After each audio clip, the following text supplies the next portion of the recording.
नमस्कार दोस्तों, जीए वर्ष के हिस्ट्री के आखिरी सीरीज में आप लोगों का स्वागत है।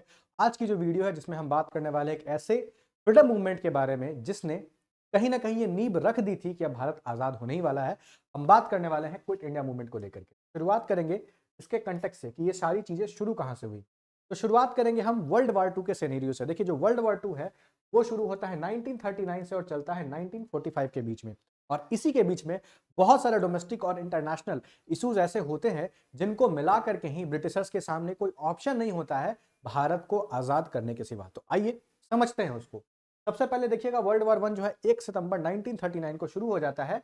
ब्रिटेन जो है वो जर्मनी से फाइट करने में लग जाता है। इनिशियली यूरोप के जो कंट्रीज हैं, फॉर एग्जांपल ब्रिटेन हो गया, आपका फ्रांस हो गया, जर्मनी हो गए, ये सारे कंट्रीज आपस में लड़ रहे होते हैं। फिर बाद में जापान भी आ जाता है, रशिया भी आ जाता है, यूनाइटेड स्टेट्स ऑफ अमेरिका भी आ जाता है। तो इनिशियली जो है वो यूरोसेंट्रिक होता है, बट बाद में 1941 आते आते जो है जापान भी इसमें आ जाता है, जापान भी कूद जाता है। तो अब ये यूरोसेंट्रिक नहीं रहा, पूरे वर्ल्ड के अलग अलग देश जो है यहाँ पे आ चुके हैं। इंडिया के बारे में बात करते हैं तो उस समय हमारे वाइसराय हैं, उनका नाम है लॉर्ड लिलिथगो। ठीक है, वो क्या करते हैं ना कि बिना किसी भारतीय नेता से, किसी भी नेता से, चाहे वो कांग्रेस हो, मुस्लिम लीग हो, या किसी अन्य, आप समझ लिए मिलिट्री कमांडर वगैरह जो भी हमारे देश के प्रतिनिधित्व कर रहे हैं, उनसे अनुमति लिए बिना ये कह देते हैं कि हम इंडियन रिसोर्सेज को, यानी भारतीय सोल्जर्स को दूसरे मतलब द्वितीय सेकंड वर्ल्ड वॉर में डालेंगे, जिसमें लगभग 25 लाख भारतीय जो सेना है उनके बारे में यह फैसला लिया जाता है बिना भारतीयों से सलाह मशवरा लिए हुए, और जिसमें हजारों लोगों की मृत्यु हो जाती है।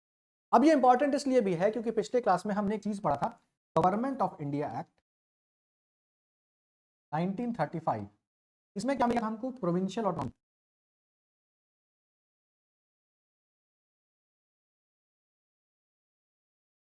कांग्रेस ने 7 के आसपास सीट जीती थी अलग अलग प्रोविंसेस में। कांग्रेस सबसे बड़ी पार्टी है और बिना उससे सलाह मशवरा किए हुए आपने क्या कर दिया है, 25 लाख जो सेना है उनके जीवन का दांव आपने खेल दिया है।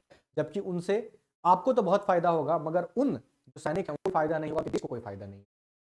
फिर कांग्रेस जाहिर सी बात है कि बोलेगी यार आपने आर्बिटरी डिसीजन ले लिया है, मनमाने तरीके से डिसीजन ले लिया है, हम इसका विरोध करते हैं। डिमांड किया जाता है कि पहले आपको हमसे बात करना चाहिए था, परमिशन लेनी चाहिए था, नहीं, है ना।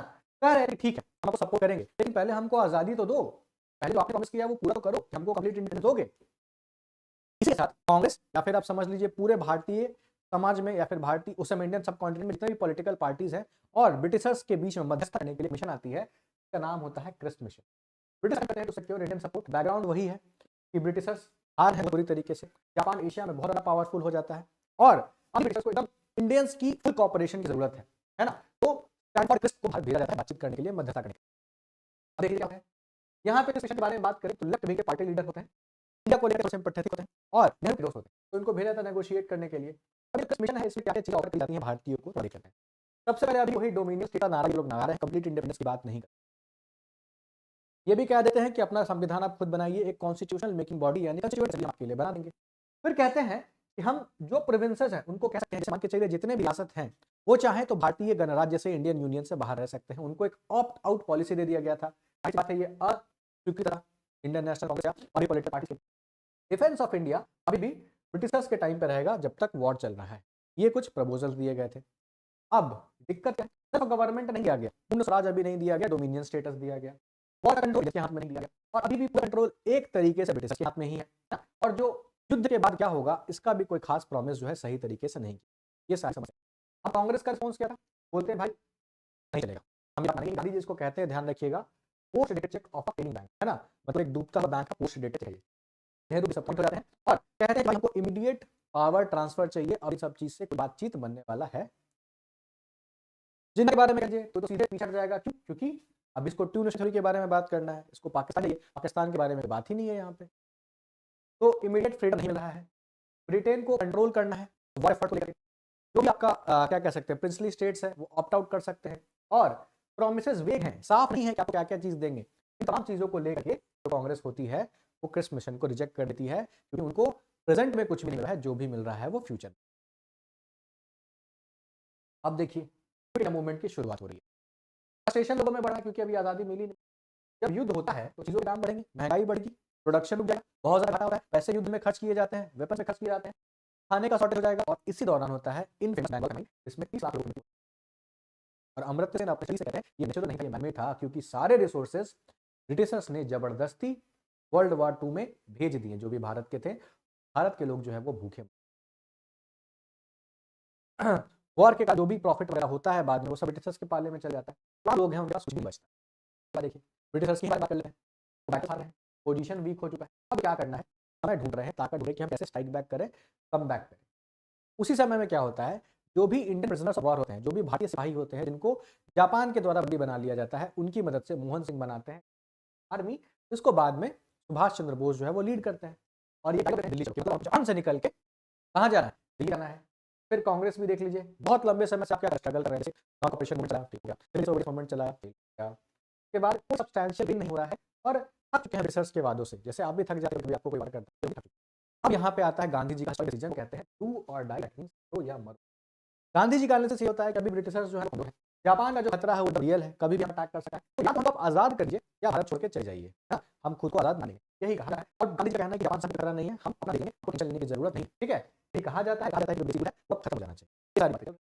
लेकिन कुछ लीडर जो है इस असेसमेंट इस एनालिसिस से वो इत्तेफाक नहीं रखते हैं। फॉर एग्जांपल कुछ लीडर का कहना था भाई अभी जो है हमको नहीं करना चाहिए, टाइमिंग सही नहीं, क्योंकि पूरा वर्ल्ड जो है एक कैपिक स्पेस बना हुआ है, अगर हम आजाद हो जाएंगे तो हो सकता है कल को कोई दूसरा देश आके हम अटैक करे, तो हम नहीं करते। जापान फॉर एग्जांपल गांधी कहते हैं कि अभी moment this is the moment है ना, अभी क्या करना चाहिए, चले जाइए, हम अटैक कर लेंगे, लेकिन नॉन वायलेंस को, अहिंसा को नहीं, ठीक है। और ये फेमस से यहां पे वाले टैंक मैदान, जिसको अगस्त क्रांति मैदान भी कहते हैं बॉम्बे में, वहीं पे जो चल जाता है भारत छोड़ो। सीधे सीधे गांधी जी कहते हैं कि अब हमको आजादी चाहिए, ब्रिटिश रूल जो है वो खत्म हो जाना चाहिए। मास सिविक डिसोबीडियंस के बारे में बात करते हैं और ब्रिटिश को थोड़ा टाइम देते हैं कि चलो ठीक है, थोड़ा समय दिए, लेकिन अब तुम लोग चले जाओ। क्या होता है, इंडिपेंडेंस चाहिए, ब्रिटिश भारत को छोड़ के चले जाइए, भारत खुद डालेगा, हाँ नॉन वायलेंट तरीके से, ठीक है, नॉन वायलेंट इफ अगर डिमांड्स आर नॉट मेट, मतलब थोड़ा बहुत हिंसा होता है तो कुछ नहीं कर पाएंगे, पर अभी हम नॉन वायलेंट ही रहेंगे। गांधी का फेमस स्पीच वही आता है, करो या मरो, quit India, we shall either India, या तो हम भारत को आजाद करेंगे और अटेम्प्ट, या इस आजादी लड़ाई अपनी जान की आहुति की। बट वही है, फाइनल स्ट्रगल है, ब्रिटिशर्स को चले जाना चाहिए, इंडिया को क्या करेगा, बचा लेगा जापान से। Every Indian must be its own right, हर एक भारतीय को अपना दिशा निर्देश खुद ही रखना होगा, है ना। कोई स्पेसिफिक इंस्ट्रक्शन नहीं दिया गया था, लोग डिसाइड करेंगे, है ना, लेकिन नॉन वायलेंट रहना है। आपको जो करना है, टैक्स नहीं देना, टैक्स मत दीजिए, स्कूल जाना स्कूल मत जाइए, तो करना करिए, मगर हिंसा मत कीजिएगा। गांधी जी कहते हैं, हेयर द मंत्र, अ शॉर्ट नोट, एक मंत्र दे रहे हैं आपको, एक छोटा सा बात, I give you, you may imprint on your heart and every beat of yours, अपने दिल पे या हर एक सांस पे इसको छपवा लीजिए। क्या है ये, कि मंत्र is do or die, we shall either free India or die, shall not live to see perpetuation of our slavery. कहते हैं या तो हम जिंदा रहेंगे तो आजाद रहेंगे, या आजादी को पाने के लिए अपने प्राणों की आहुति दे देंगे। अब खुद को गुलामी के इस दौर से एक पल भी हम नहीं देख सकते हैं, गुलामी के इस दौर में एक पल भी हम नहीं जी सकते। कितनी बड़ी बात कह रहे हैं, लोग इसको फॉलो करते हैं, ठीक है। फिर स्टार्ट होता है ऑपरेशन जीरो आवर, मतलब जितने प्रोमिनेंट तरीके से मूवमेंट को लॉन्च किया जाता है, नहीं ब्रूटल तरीके से ब्रिटिशर्स एकदम रेडी थे कि इसको सप्रेस कर देंगे, क्योंकि अभी भारत को वो छोड़ ही नहीं सकते थे, ठीक है। तो क्या होता है, गवर्नमेंट एक्शन शुरू कर देती है, जैसे रेजोल्यूशन पास होता है अगले ही सुबह से वेल प्लान ऑपरेशन शुरू हो जाता है ब्रिटिश के द्वारा। जितने भी कांग्रेस के टॉप लीडर हैं, चाहे वो गांधी हो, नेहरू हो, पटेल हो, आजाद हो, राजेंद्र प्रसाद हो, सबको जेल में डाल दिया जाता है। कांग्रेस वर्किंग कमेटी को खत्म कर दिया जाता है, कांग्रेस को इलीगल किया जाता है, सारे पैसे, सारा ट्रस्ट, सब कुछ रख लिया जाता है, कोई ट्रायल नहीं, सीधे प्रिवेंटिव डिटेंशन, है ना। तो देखा है दो तरह का डिटेंशन होता है हमारे यहाँ, प्रिवेंटिव और प्रिवेंटिव, तो ये प्रिवेंटिव डिटेंशन है वो कर लिया, जितने ऑफिस है बंद कर दिए, जितना पैसा है सब छीन लिया गया, और जो भी पब्लिकेशन है, न्यूज़पेपर वगैरह, सबको एक तरीके से बंद कर दिया। ये सारी चीजें जो अभी चल रही थी। फिर देखिए क्या होता है, कम्युनिकेशन कट, किसी भी तरीके से जब आप सब लोग जेल में बंद कर दिए गए हैं, तो आप लोगों से बात कैसे कीजिएगा, बातचीत सब बंद हो जाता है ना। कोई सेंट्रल लीडरशिप नहीं है, और इसीलिए मूवमेंट जो है लीडरलेस है, इसीलिए हम क्विट इंडिया मूवमेंट को लीडरलेस मूवमेंट कहते हैं। एग्जामिनेशन में पूछा हुआ सवाल है कि which of the following movements called is called leaderless movement, सही जवाब आएगा क्विट इंडिया मूवमेंट। सारे लीडर हैं जेल में। अब यहाँ पे क्या होता है, कोई लीडर बैठने वाला है नहीं, जिसको जो मन में आएगा वो करेगा, यही होता है सेंट्रल कोऑर्डिनेशन है। अब यहाँ से लोग करना शुरू करते हैं, स्पॉन्टेनियस मास अपराइजिंग जो है वो जहां तहां शुरू हो जाएगा, अलग अलग जगह पे जो शुरू हो जाएगा। कौन लोग शहीद होते हैं, कौन लोग इसको लीड करते हैं, स्टूडेंट्स, यूथ, वर्कर, पीजेंट्स, आम आदमी, लोकल लीडर्स, बहुत सारे नए नेता आपको यहाँ पे इमर्ज होते हुए दिखेंगे, जिनके नाम भी हम आगे पढ़ने वाले हैं। देख लेते हैं कहाँ कहाँ स्ट्राइक है। हम कह रहे हैं कि नेशनल स्ट्राइक के बारे में बात करें तो इंडस्ट्रियल वर्कर जो है वो काम करना छोड़ देते हैं, जो भी फैक्ट्रियों में काम कर रहे थे बंद कर देते हैं। Government employees stop, government employ करना छोड़ देते हैं। स्टूडेंट बॉयकॉट क्लासेस, जो भी स्टूडेंट है वो क्लास वगैरह बॉयकॉट करते हैं। शॉप क्लोज, दुकानें बंद कर दी जाती हैं। मिल्स हैं, जितने भी मिल्स हैं, टेक्सटाइल मिल्स, अलग अलग तरह के मिल्स, सब बंद कर दिया जाता है। और शहरों में हड़ताल, मतलब बंद, कुछ नहीं बिक रहा है, सारी दुकान बंद है ना। कोई कम्युनिकेशन नहीं है, कोई ट्रांसपोर्टेशन नहीं, सब बंद है एक तरह। मेरा सेंटर कहाँ है, तो बॉम्बे, कलकत्ता, मद्रास, दिल्ली, जितने भी मेजर सिटीज है, पटना ले लीजिए, सब पैरालाइज हो चुका है। गवर्नमेंट मशीनरी पूरी की पूरी तबाह हो चुकी है। क्या हो रहा है, हम देख रहे हैं मास प्रोटेस्ट हुआ, रैली निकल रही है शहरों के शहरों में, और तिरंगा जो है उसको फहराया जा रहा है, लोग स्लोगन लगा रहे हैं, भारत छोड़ो, इस तरीके से ना, इनकलाब जिंदाबाद के नारे लग रहे हैं, हसरत महल यादव के बारे। पुलिस का रिप्रेशन और गंदा होता है। जबरदस्त लाठीचार्ज, क्राउड पे मशीन गन से फायरिंग किया जाता है, नॉर्मल बंदूक से नहीं, मशीन गन। यहाँ तो सैकड़ों लोग हुए, बट हजारों लोगों की मृत्यु होती है और इसी के साथ शुरू होता है अंडरग्राउंड एक्टिविटीज, क्योंकि जितने भी परमानेंट फेसेस है सबको पकड़ के जेल डाल दिया गया था। फिर क्या होता है, पैरेलल गवर्नमेंट को राज्य सरकार कहते हैं, है ना, क्योंकि प्रोविंसेस में जो भी सरकार थी सबको बैन कर दिया गया, तो लोग अपना खुद का सरकार चलाना शुरू कर दें, कुछ हो जाएगा। क्या क्या होगा, जैसे राम मनोहर लोहिया जो अंडरग्राउंड के बारे में बात करें, सोशलिस्ट लीडर है, अंडरग्राउंड अलग तरीके से काम करते हैं, न्यूज़पेपर पब्लिश करते हैं, बाद में अरेस्ट कर लिया। जयप्रकाश राय, ठीक है, देखिए ये बेसिकली हजारीबाग से जेल तोड़ के भागते हैं, अंडरग्राउंड मूवमेंट आते हैं, है ना। उसके बाद आराध दस्ता जो है इसकी एक तरीके से देख रेख भी। उसके बाद देखिए अरुणा असफ अली, ग्वालियर टैंक मैदान जो है वहाँ पे हटाने का काम करती है, अंडरग्राउंड में जाती है और कभी नहीं पकड़ी जाती है अरुणा असफ अली। फिर सुचेता कृतपलानी है, ये भी अंडरग्राउंड मूवमेंट चलाती है, ठीक है, और इंपॉर्टेंट न्यूज़ के बीच में जो भी संदेश पहुंचाना होता है उसको पहुंचाने का। उषा मेहता को देख लीजिए, सीक्रेट रेडियो स्टार्ट करती हैं, बहुत इंपॉर्टेंट है, कुछ महीने तक सीक्रेट रेडियो सीक्रेट फ्रीक्वेंसी था, उसके क्या करते हैं, ब्रॉडकास्ट करना शुरू करती हैं, बेसिकली एंटी इंपीरियलिस्ट बातों को लोगों तक पहुंचाती हैं, स्वदेशी का मतलब बताती हैं, आज़ादी का मतलब बताती हैं, ये तमाम चीजें करती हैं और बाद में नवंबर में इनको पकड़ लिया।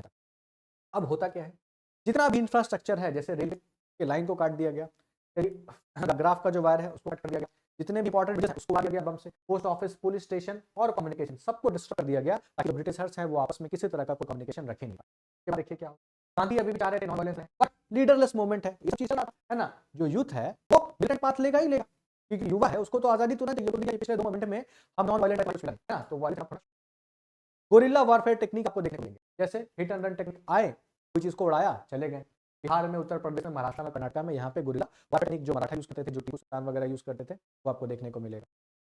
बहुत जगह पे प्रांतीय सरकार यानी पैरेलल गवर्नमेंट भी बना ली गई।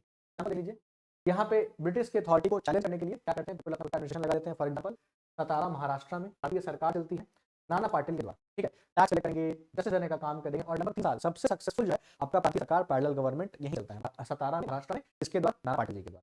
बलिया उत्तर प्रदेश में अगस्त 2022 में चलता है चिट्टू पाटिल द्वारा, लेकिन बहुत लंबे समय तक नहीं चलता है, ब्रिटिशर्स इनको धर दबोचते हैं। तामलुक बंगाल में हमारी जातीय सरकार चलता है ना, लेड बाय सती सामंत, ये भी समय तक चलता है, कोई पकड़ लिया जाता है। और कल्चर उड़ीसा में भी ये जो है आपका पैरेलल गवर्नमेंट चलता है। रीजनल मूवमेंट्स के बारे में बात करें तो बिहार के तामलुक में भी होता है। यहाँ पे बेसिकली क्या होता है कि तामलुक में पैरेलल गवर्नमेंट लगा दिया जाता है, और यहाँ पे बहुत फेमस लीडर है जो कि आज़ादी के बाद भी बहुत इंपॉर्टेंट रोल निभाते हैं, जयप्रकाश नारायण, ठीक है। उसके बाद एक्टिविटीज के बारे में जो रेलवे है उड़ा दिया जाता है, सबसे ये तो कट कर दिया जाए। लीडर्स कौन है, जयप्रकाश नारायण, जेल तोड़ने के बाद, जैसे भागने के बाद बहुत परमानेंट हो जाते हैं, राम मनोहर लोहिया हो गए, ठीक है। कुछ जगह पे जो प्रेजेंट्स होते हैं वो पार्टिसिपेट करते हैं, जो होते हैं वो पार्टिसिपेट करते हैं। तो मिलाकर कह सकते हैं कि इसमें भी हर वर्ग, हर जाति के लोग जो है वो पार्टिसिपेट कर रहे हैं। मुस्लिम लीग के लोग जो इसका सपोर्ट नहीं कर रहे हैं, में आता है वही पैरेलल गवर्नमेंट चलेगा, पूरा गाजीपुर सब जगह होता है, मगर वायलेंस भी होता रहता है। फिर महाराष्ट्र के बारे में देखिए, तो सताराज प्रति सरकार मोस्ट सक्सेसफुल पैरेलल गवर्नमेंट वही हो जाता है। बॉम्बे में हो जाता है, मेजर सेंटर है, मिल नहीं चलेगा, और उस समय रॉयल इंडियन नेवी को लेकर भी क्या हो जाता है, रूटीन हो जाता है, उसको लेकर भी सिंपैथी है। फिर बंगाल के बारे में आपको बता दिया, अमना एक्टिविटी चल रहा है, वो में इन्वॉल्व हो रही है। तामलुक जाति सरकार 2 साल तक चल रहा है, लोग अपना खुद का जो है वो चल रहा है। कर्नाटक में मैसूर स्टेट में, डिस्ट्रिक्ट में क्या होता है, पीछे पार्टिसिपेट करते हैं, उड़ीसा कटक में, बालासोर में, सब जगह एक्टिविटीज देखिएगा कुछ ना कुछ हो रहा है, हर पार्टिसिपेशन हो रहा है। पंजाब में लेस इंटेंस होता है, बहुत ज्यादा नहीं होता, ठीक है। साउथ रीजन में भी होता है, बट कामन होता है, सिंबॉलिक प्रोटेस्ट होता है, बट ऐसे मास राइजिंग आपको देखने को मिलता है, ठीक है। अब आते हैं सरकार कहते हैं, सरकार देखिए तो वायलेंस बहुत ज्यादा है, इसको कहती है एनार्की कहती है, मतलब जो शासन है वो कोलैप्स कर चुका है, एनार्की कहती है, एक्सट्रीम फोर्स आ गई। 57 होती है, आर्मी को बुला लिया जाता है, मशीन गन चलाया जाता है, और एरियल बॉम्बार्डमेंट मतलब जो हवाई जहाज होता है उसके अलग अलग जगहों पे बम गिरे। सोच सकते हैं क्या मंजर होगा।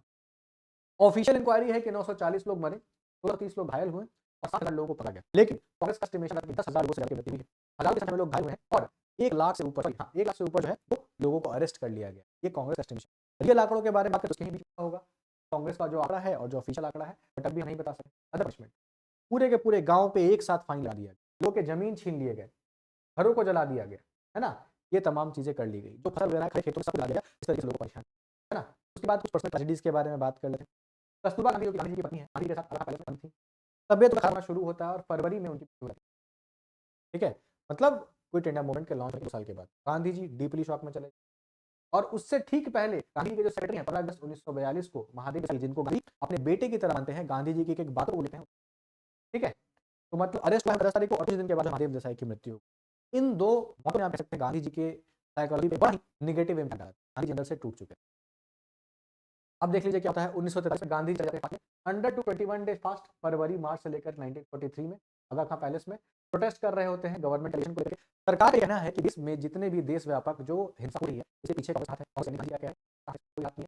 आप नहीं जा रहे छोड़ के, इसीलिए तमाम चीजें हो रही हैं। इस बार जो वायलेंस हो रहा है, इस बार जो हिंसा हो रहा है, हमारी गलती नहीं है और गांधी को कंडेम भी नहीं कर रहे हैं। वो कह रहे हैं कि आप हिंसा मत कीजिए, लेकिन यहाँ पे हिंसा हो रहा है ये नहीं कह रहे कि इस बार हिंसा हो गया तो इंडिया मूवमेंट खत्म, क्योंकि इस बार उन्होंने ऑलरेडी कर दिया था, या भारत आजाद होगा या तो इस आजादी की लड़ाई में अपनी प्राण दे देंगे, और ठीक वैसा ही भारत में हो रहा था। गांधी को एक तरीके से बाद छोड़ दिया है, 73 साल की उम्र हो चुकी है, ग्राउंड पे उनको मई 1944 में छोड़ दिया था 21 में। उम्र कितना है देखते हैं।